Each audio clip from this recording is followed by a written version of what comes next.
You didn't fail because things got hard. You failed the moment things started working.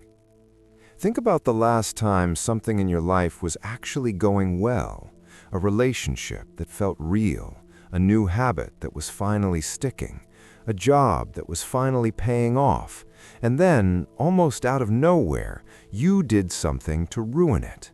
You picked a fight that didn't need to happen. You stopped showing up. You made a decision so obviously self-destructive that even you couldn't explain it afterward. And the worst part? You knew. Some part of you watched yourself do it in slow motion and couldn't stop. Psychologists have studied this exact pattern for decades, and what they found isn't what you think. It's not fear of failure. It's not laziness. It's not a character flaw. It's something far more unsettling, and once you see it, you cannot unsee it. There is a moment, a specific, measurable moment that researchers have identified as the trigger point for self-sabotage. It is not when things are going badly. It is not when you're stressed or overwhelmed or scared. It happens right after a win. Right after the promotion comes through. Right after the relationship hits a new level of closeness. Right after the scale shows a number you haven't seen in years. That is the danger zone. That is when your brain quietly, invisibly, begins working against you. Psychologist Gay Hendricks called this the upper limit problem. The idea is simple but deeply disturbing. Every person carries an internal thermostat, a subconscious setting for how much success, love, and joy they believe they're allowed to have. And the moment your life exceeds that setting, your brain triggers a correction. Not consciously, you don't decide to ruin things. Your mind does it for you, automatically, the same way your body shivers when it gets too cold. You've felt this. You just never had a name for it. So why does this happen? Why would your own mind sabotage the very things you want most?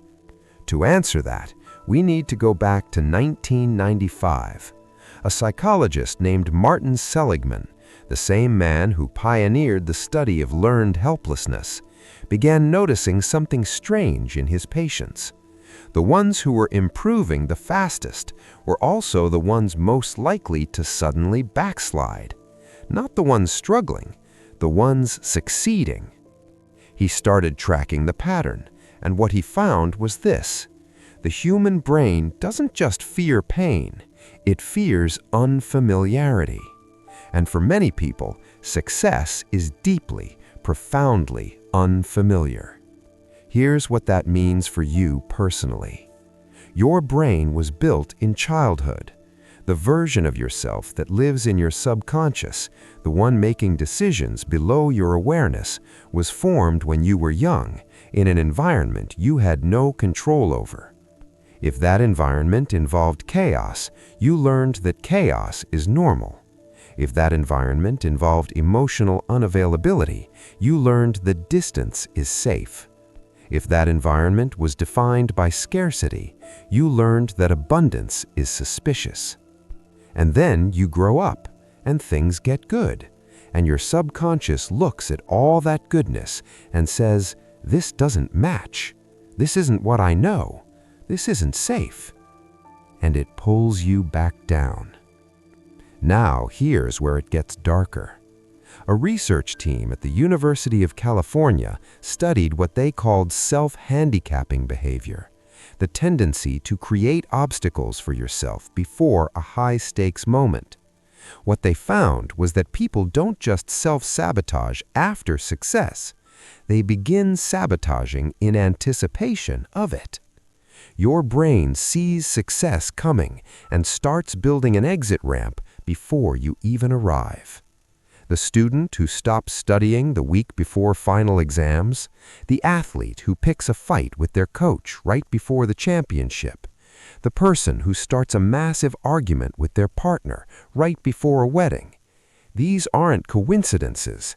These are patterns, documented, consistent, and almost perfectly predictable. But why build an exit ramp? Why does your brain need one? Because the exit ramp has a psychological purpose. If you create the obstacle yourself, then the failure is on your terms. You didn't fail because you weren't good enough. You failed because you sabotaged yourself. And somewhere in that twisted logic, your self-image stays protected. Psychologists call this self-concept preservation, and it is one of the most powerful forces operating in the human mind. Here's the part that should stop you cold. Your self-concept, the deep stored image of who you are, will always win against your goals. Always. Because goals are conscious. They live in the part of your brain that makes plans. But your subconscious self lives somewhere much older, much faster, and much more powerful. Think of it this way.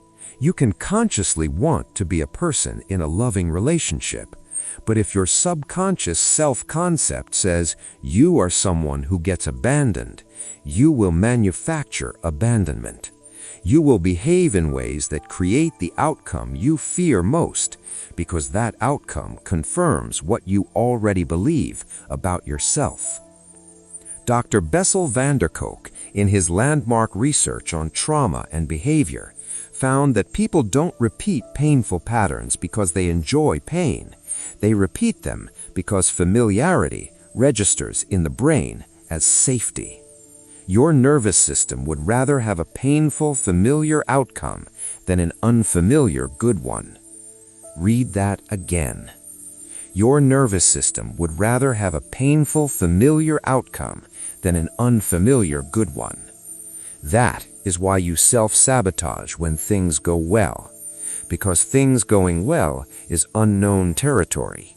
An unknown territory to your ancient threat-detecting brain is dangerous.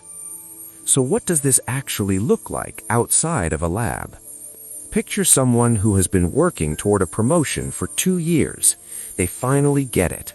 The first week is exhilarating, and then, quietly, they start showing up late, missing deadlines they never used to miss, getting into unnecessary conflicts with colleagues.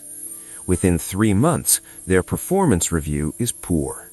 They tell themselves they just weren't ready, but the timing tells a different story. Or consider a relationship. 2 people who have been through hard times together finally reach a place of genuine stability. Things are calm, there's no drama. And then one of them, almost without realizing it, starts creating distance. Small criticisms that grow into big ones, emotional unavailability that comes from nowhere. They say they don't know what changed, but the trigger was the peace itself. Or think about the most personal version of this. You set a goal, you hit it, and then you blow it up. The person who loses 30 pounds and gains 40 back. Not because they stopped caring, because somewhere in their mind, a person who weighs less is a stranger, and you cannot sustain being a stranger to yourself. This is the common thread in all 3 stories. It isn't weakness. It isn't lack of discipline. It's a subconscious identity system running a program that was written long before you had any say in it. The terrifying thing is how invisible it is. You experience it as bad luck, as timing, as just not being ready. You almost never experience it as what it actually is, a correction, a return to baseline, a thermostat clicking back on.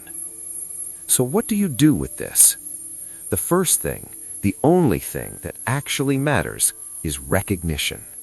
Not therapy, not a morning routine, not a new productivity system. Recognition. The moment you feel yourself pulling away from something good, the moment you notice the urge to pick the unnecessary fight or skip the thing that's been working, pause. Ask yourself one question.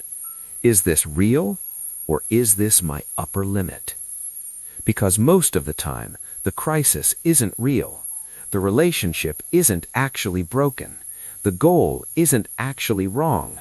Your brain is just running an old correction on a new life.